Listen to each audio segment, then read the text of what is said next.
Mi nombre es Elena Santos. Tengo 67 años y hasta hace 3 días, creía que controlaba mi propia vida. Qué equivocada estaba. Era un martes lluvioso en Sao Paulo cuando todo se desplomó. El cielo pesado derramaba agua sobre la ciudad como si también estuviera llorando por mí. Estaba en mi sala, viendo la telenovela de las 6, cuando sonó el timbre. Abrí la puerta esperando al repartidor del mercado, pero encontré a André y Patricia, mis hijos, con rostros serios que no veía desde el funeral de su padre. André tenía unos papeles en la mano. Patricia evitaba mi mirada. El ruido del tráfico en la Rua Augusta parecía más intenso que lo normal, como si toda la ciudad supiera que algo terrible estaba por suceder. Mamá, necesitamos hablar, dijo André, entrando sin esperar mi invitación. Patricia lo siguió, nerviosa, tocando su bolso como siempre hacía cuando me mentía en la infancia. Hablamos por teléfono ayer. ¿Qué hay tan urgente?, pregunté. Pero mi corazón ya se disparaba. Una madre siempre sabe cuándo se acerca la tormenta. Mamá, no puede seguir viviendo sola. El incidente del gas, las discusiones con los vecinos, olvidar las citas médicas. La voz de Andrés sonaba ensayada, como si hubiera practicado estas palabras frente al espejo. ¿De qué hablas? Estoy perfectamente bien, respondí, pero mi voz temblaba.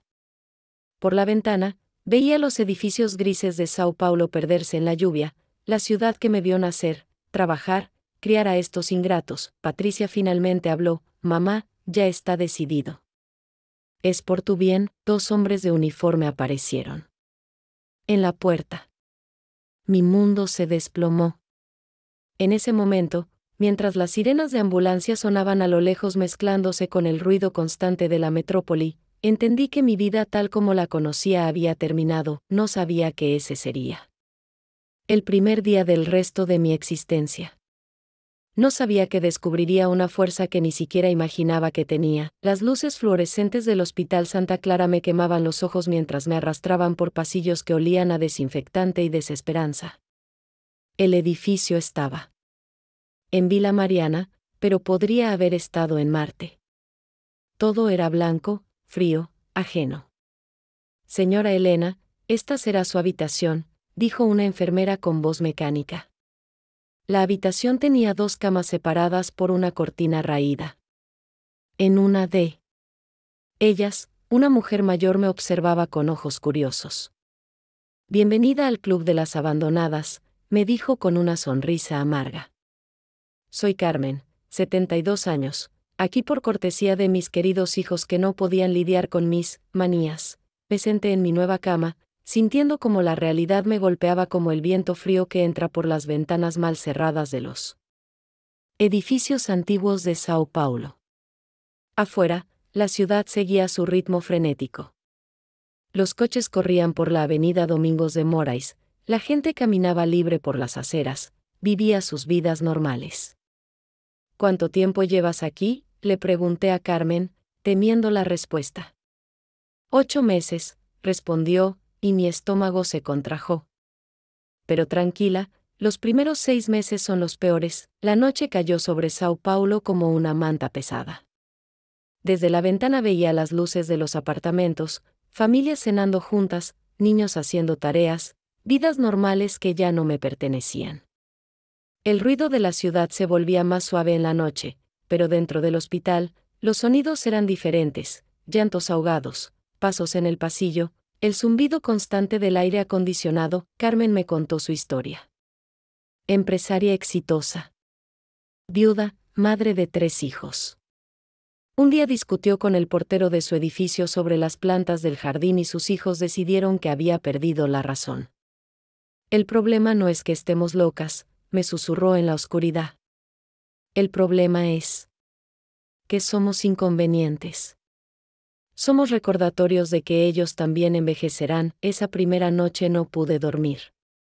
Escuchaba los sonidos de la ciudad allá afuera, mi ciudad, mi vida, mientras lágrimas silenciosas rodaban por mis mejillas.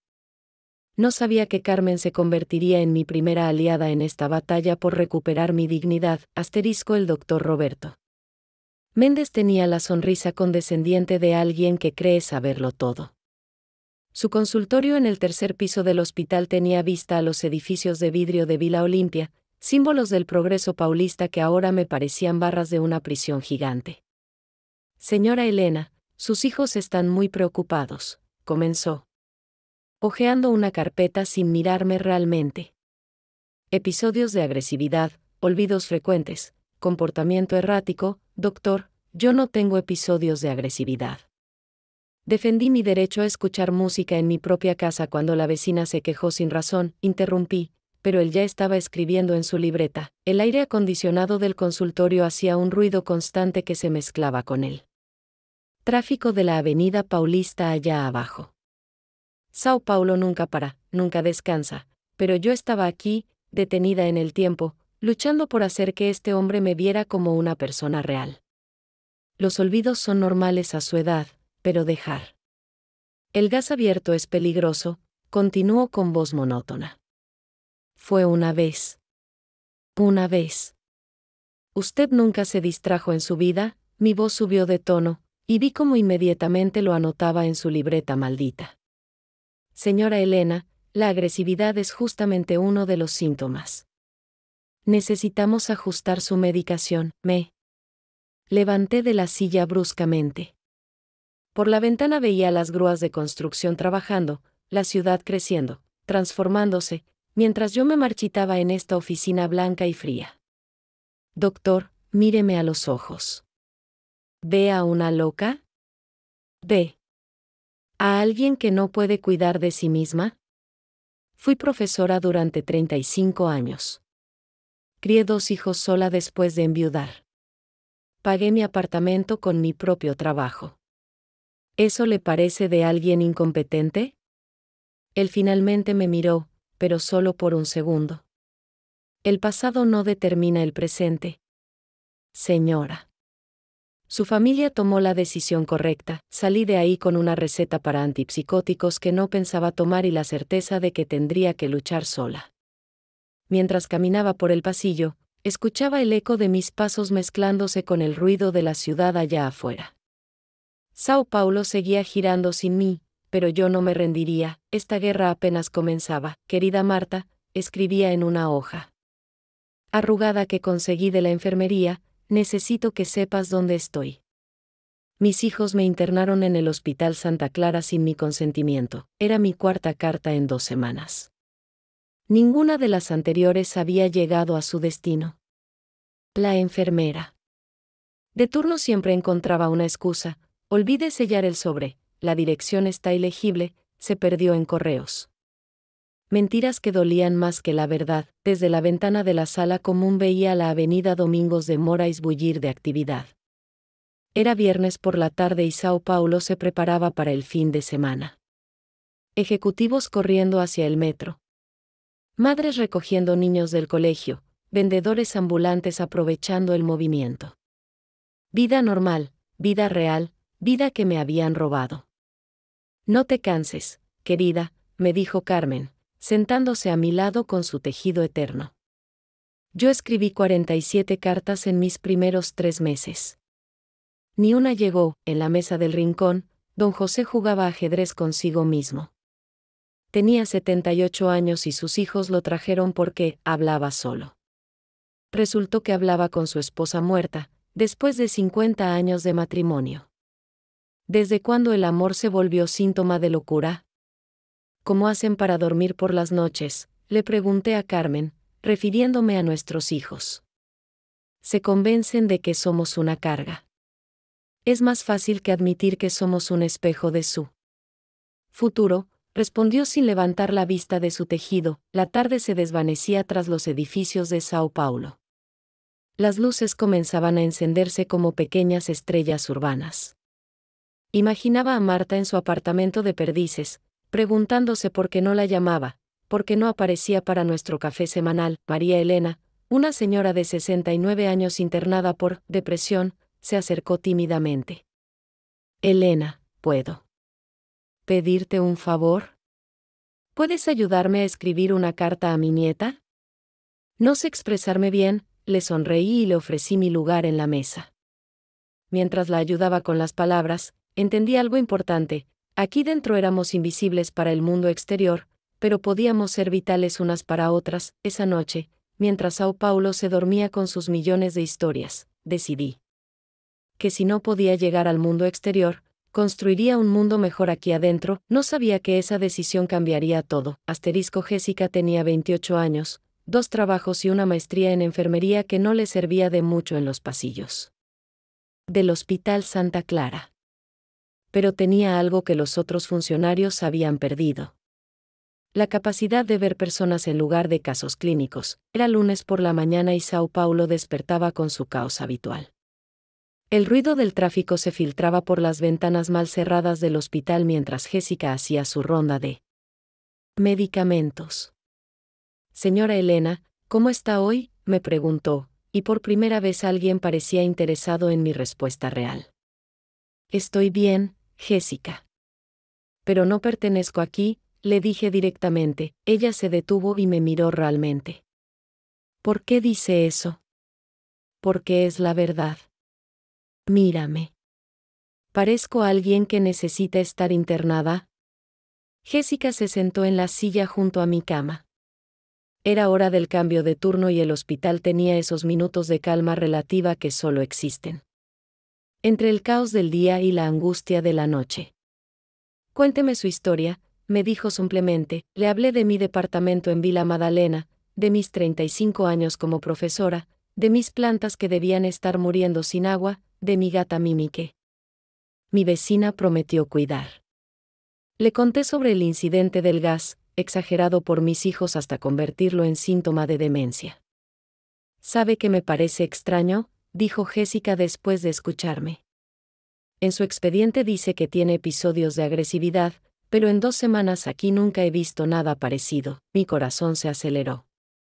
¿Qué más dice mi expediente? Que es un peligro para sí misma y para otros. Que tiene deterioro cognitivo severo. Que sus hijos no podían lidiar con su comportamiento errático. Por la ventana veía las grúas trabajando en una construcción nueva. Sao Paulo siempre demoliendo lo viejo para levantar lo nuevo. Como mis hijos habían hecho conmigo. Jessica, ¿tú crees que estoy loca?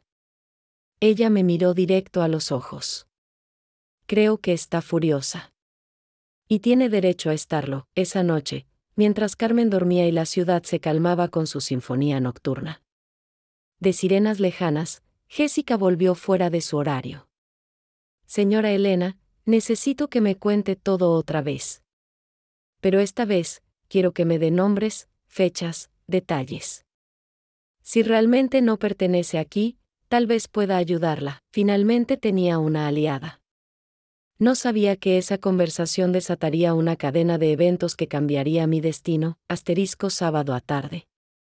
Sao Paulo se movía maíz de vagar nos fins de semana, mas meu coracao disparaba cuando vi a André e Patricia caminando pelo corredor do hospital. Facia 3 semanas desde que me trouxeram aquí, 3 semanas desde que roubaran mina vida. Hola, mamae, dice Patricia con voz artificial, carregando flores que compraram no ambulante da esquina. André evitaba meu olhar, mexendo no celular. Como sempre facia cuando se sentía culpado, estábamos na sala de visitas, rodeados por outras familias representando suas pecas de teatro semanal de amor e preocupacao. Pelas janelas vía os predios de Vila Mariana se estendendo até o horizonte, uma Sao Paulo que seguía girándose en mim. ¿Cómo vos se estás sentindo?, preguntó André, finalmente guardando o telefone. ¿Cómo vos se sentiría se te trancasem? Contra sua vontade, respondí secamente. Patricia suspirou. Mamae, por favor, não comece outra vez. Estamos aquí porque te amamos, punto. Se me amasen, terían conversado conmigo antes de me trazer para acá. Se me amasen, terían ouvido cuando iu. Dice que estaba bem. O silencio cayó entre nos como a neblina que ás veces cobre Sao Paulo nas manas de inverno. André finalmente falou. Mamae, vos se deixou o gas ligado. Poderia ter explodido o prédio. Foi um esquecimento. Todos esquecem coisas às vezes. E as brigas com os vecinos? Não foram brigas. Foram discussões normais. A dona Aparecida reclamou da minha música às 2 da tarde. 2 da tarde. Defendi meu direito de viver na minha própria casa. Patricia balancou a cabeça. Você não enxerga, mamãe. Está ficando diferente. Diferente como? Mais bela? Menos conveniente para voces? As palavras saíram como flechas se acertaram. Cheio. Vi André se contrair, Patricia desviar o olhar. Lá fora, uma ambulância passou com sirene ligada, levando alguém para o hospital. Mais uma história se despedacando. Não é sobre conveniencia, murmurou André. É sobre segurança. Cuja segurança. Mina ou de voces? Porque eu me sentia perfeitamente segura na minha casa, com minhas coisas, minha rotina, minha dignidade. Verdade pairou no ar entre nós. Eles tinham medo. Medo de eu envelhecer, de adoecer, de morrer. Medo das responsabilidades que viriam. Era mais fácil me trancar aqui, quando fora-me embora, prometi a mim mesma, não seria mais ama e conveniente. Que aceita calada. Descobri que a raiva também pode ser uma forma de amor próprio. El martes amaneció lluvioso en São Paulo, pero dentro del Hospital Santa Clara algo había cambiado. Yo había cambiado. Carmen, ¿cuánto tiempo hace que no salimos de este edificio? Le pregunté mientras desayunábamos el café aguado y el pan duro de siempre. ¿Salir?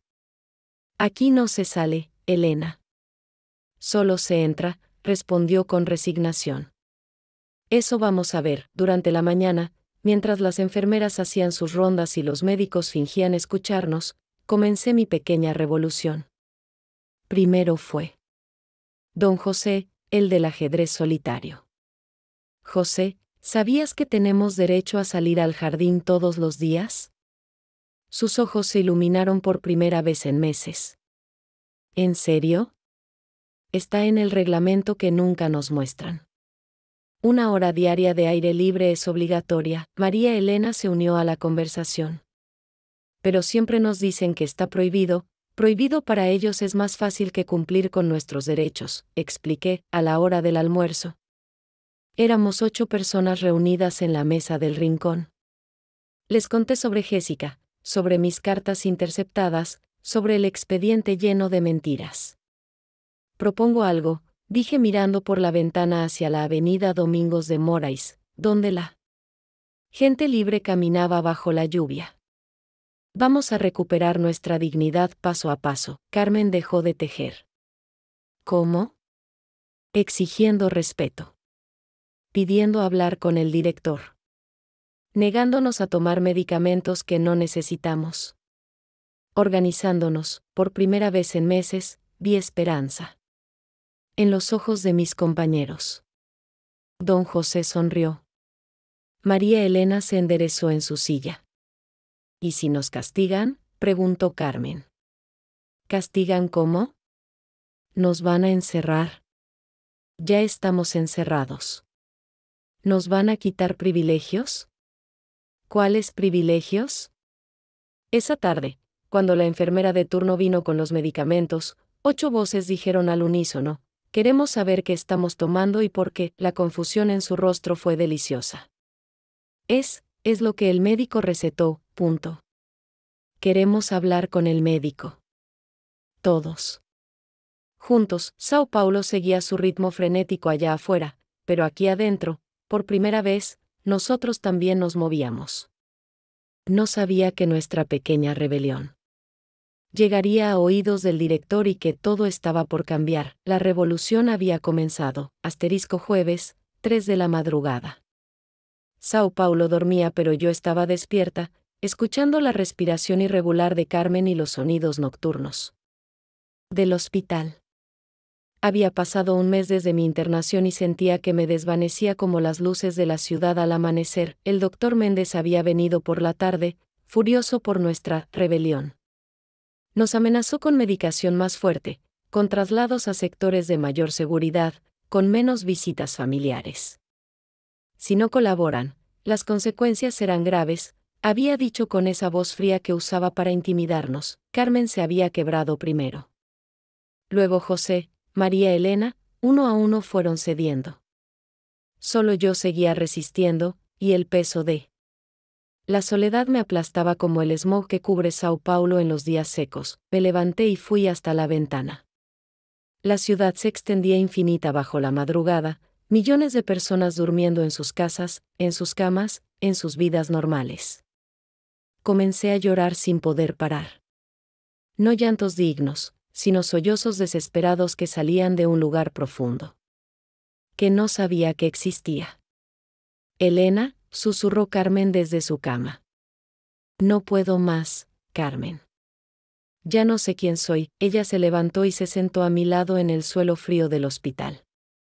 Yo también lloro todas las noches, confesó.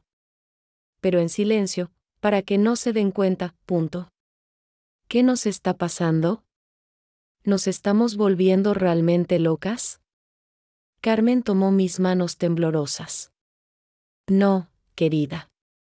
Nos están volviendo locas. Es diferente. En ese momento de absoluta vulnerabilidad, algo se rompió dentro de mí.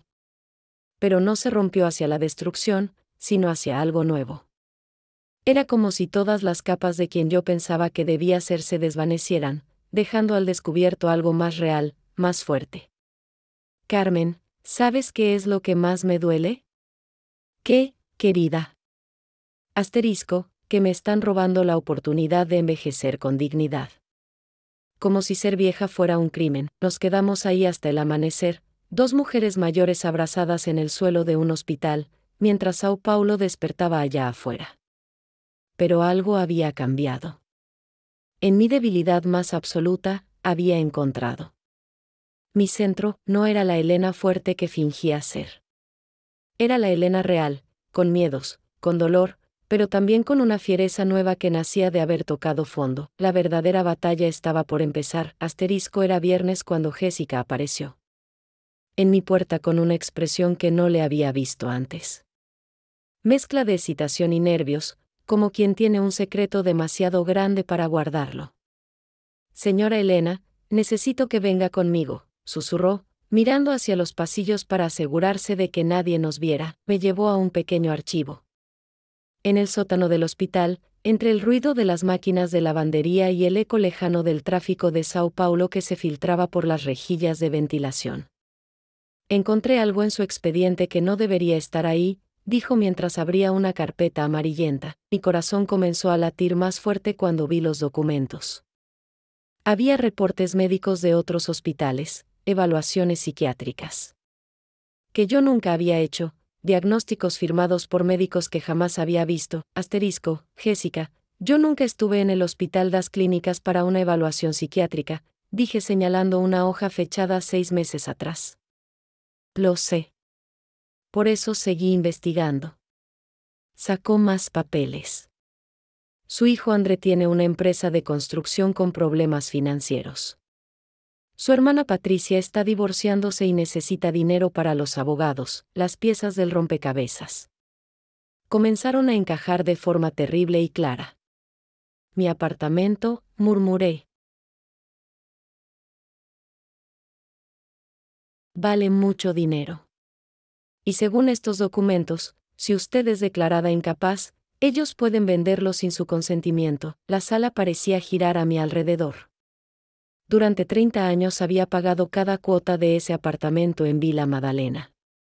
Era mi refugio, mi hogar, mi única seguridad. Y mis propios hijos habían planeado robármelo. Hay más, continuó Jessica. El doctor Méndez recibe pagos adicionales de familias que quieren mantener a sus parientes internados permanentemente. Es un negocio, señora Elena. Usted no es una paciente, es un producto. Por las pequeñas ventanas del sótano veía los pies de la gente caminando por la acera.